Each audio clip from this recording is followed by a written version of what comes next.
Good evening. Good evening. Good evening. Good evening. I'll give the notifications a moment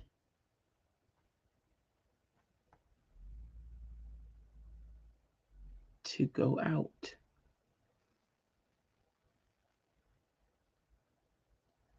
Yes. Okay. We are live. But let me also share in my personal, in my caregivers group.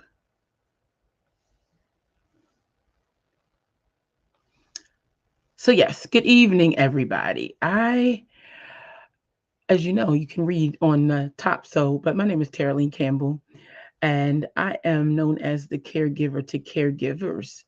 And I want to take a few moments just to talk a little bit about being a caregiver, or just to talk about this is national. Let me back up. This November is National Caregiver Awareness Month.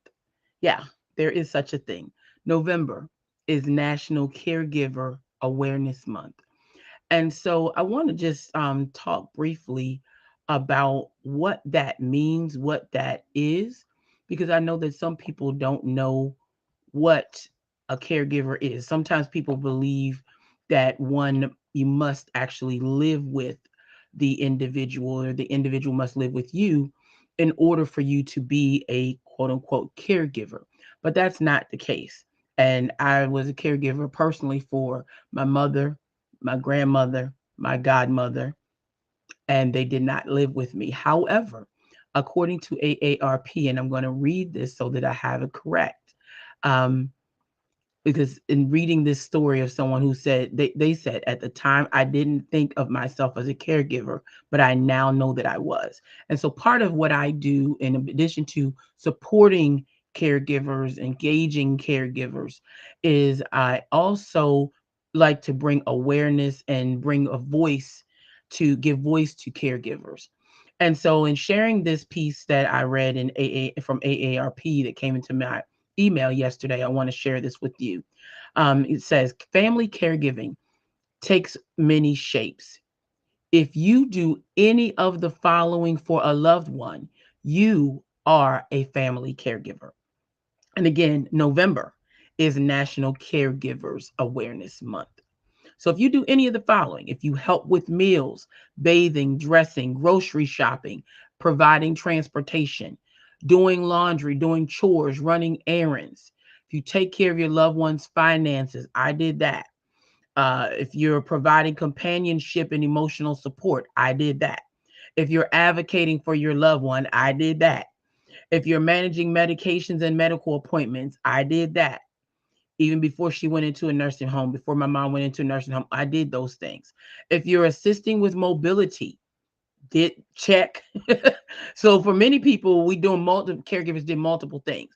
Managing injections, infusion pumps, ventilators, tube feeding equipment. If you're operating lifts, wheelchairs, and hospital beds. If you're communicating with doctors and insurance companies, Medicare, Medicaid on behalf of your loved one, I did that. Then you, my friend, are or have been a caregiver. Yeah, you've been a caregiver. And so AARP is an organization that I know a lot of people believe that that's, for old people. Not necessarily. Even though I will say, when I hit 50 and the AARP card was in my mailbox, I chuckled. I'm like, really? But I digress. But I'll say that I like to share clarity and provide clarity about who is a caregiver, so that you realize that you are a part of a greater community, and a growing and emerging community that you may not have been aware that you were a part of. And so, I say that also because being a caregiver can be quite lonely, and quite arduous and taxing, especially if you're trying to do it alone.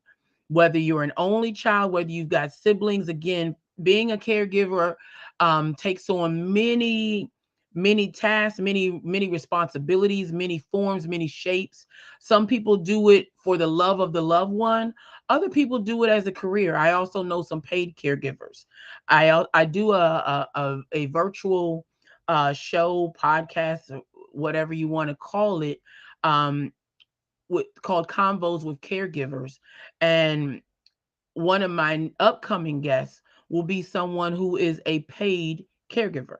Yeah, a paid caregiver. They started doing it for the love of a loved one and for a parent, and now they found that they like it, and now they're caregiving. They do it, and receive financial benefit.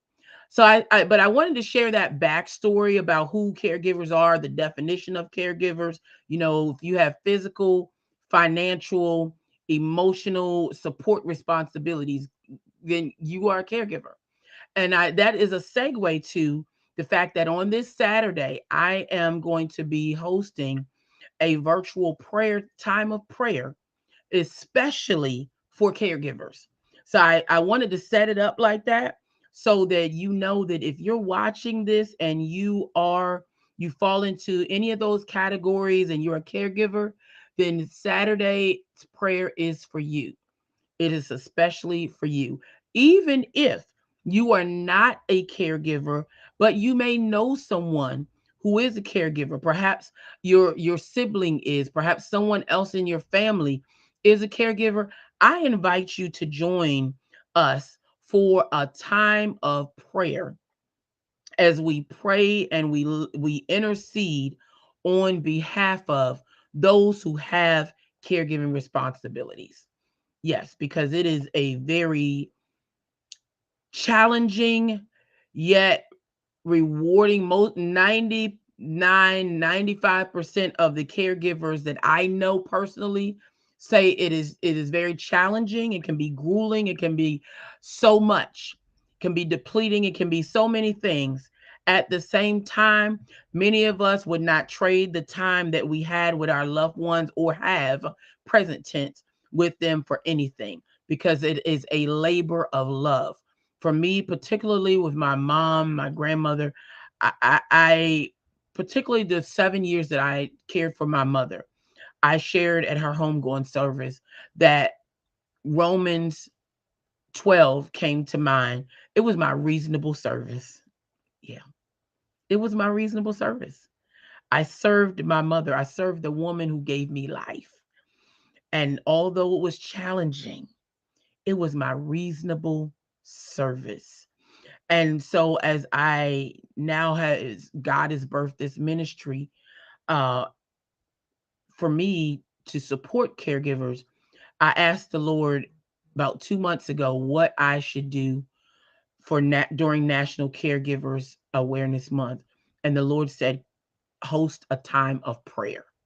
Pray, call together some intercessors and some people who will go before God with you on behalf of caregivers.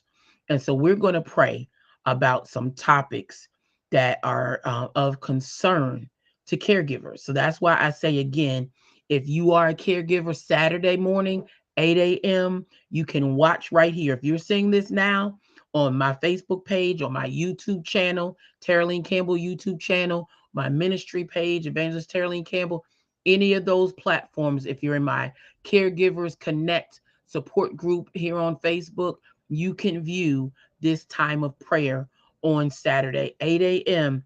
Eastern Standard Time. I've got I'm going to just share a couple of people who are going to join me in prayer on Saturday. One of my dear sisters and friends, Elder Carol Williams, will be praying over our mental health and for caregivers who are also grieving. Many caregivers, many are also in a period of grief, are still grieving the loss of other loved ones. Some are caring for one parent while they're grieving the loss of another one. So we're going to pray for you. We're going to pray for you, especially as we go into this holiday season. We're going to pray for you. Pray for your mental health because, again, the journey can be challenging. And so we're going to pray for your mental on Saturday. We're going to pray for the families of caregivers. Minister Deontay Hunter is going to lift up the families of caregivers. Sister Montre Stewart, I was about to call her maiden name. Sister Montre Stewart is going to lift up the finances and the resources. Pray for the resources of caregivers. If you've ever been a caregiver, you know that you can go into your own savings, go into your own bank accounts, and have to pray to the Father. I pray, I can testify. I prayed many a nights and days for God to stretch my resources and stretch what little income my mother still had coming in, because after Medicaid got it, after Medicaid got its portion of her Social Security, she had $72 left a month to work with. That's what. So I used to pray, God, this is a serious prayer. God, I need you to stretch this like Jesus prayed over those fish and loaves and fed 5,000. Yes, I prayed that kind of prayer. Like seriously, real talk. We're going to pray that God will stretch your finances and give you the resources to do what you do if you're a caregiver. We're also going to pray for the physical well-being, the health of caregivers, because that too is an issue. I learned full well that as I was caring for myself, for my mother, and particularly for her, I let myself go in some areas. So there's alarming numbers and statistics talking about the fact that there are caregivers who suffer and who give and give in their caregiving role and journey to the point where they themselves then can pass away sooner, or be stricken with some illness, and that impacts their ability to provide care. So we're going to pray for that. We're so yeah, we're going to pray for that. And then I'm so excited to have my Sigma brother, my brother in the Blue and White family and in ministry, Bishop Harold N. Brooks Jr. I am so excited that he is also going to be able to take time out of his busy schedule to, we're going to pray for your faith. He's going to pray for your faith and that God give you endurance. So again, Saturday morning, 8 a.m. Eastern Standard Time. I would love for you to join us live. And if you've got a specific prayer request that you would like for us to lift up during this time of prayer, I invite you to feel free to inbox me or email me. You can inbox it to me or you can email it to me. If you email it to me, you can send it to taraline@taraline.campbell.com and I will get that. Because we're serious about lifting up caregivers during this time. So yeah, that's all that I wanted to share tonight. Is just want to lift you up. Be encouraged. God is with you on this journey, and there are others who understand. Our journeys are all unique, but there are others who understand. And then lastly, if you are so inclined, I also want to invite you to join the Caregivers Connect Facebook group. That is a group, and a virtual group for caregivers that I created. Now it's been almost 5 years that I created the Caregivers Connect Facebook group. And so in that group, you're able to share, you're able to ask questions, you're able to vent, no judgment, not going to question your love for your loved one, but you're able to come into that group and know that you're a part of a community of caregivers. All right. That's all I wanted to share tonight. God bless you. Um, I'm going to drop the flyer again shortly, and you can share this live if you wouldn't mind with a caregiver and let them know that we are going to be praying for and with them on Saturday. Peace out.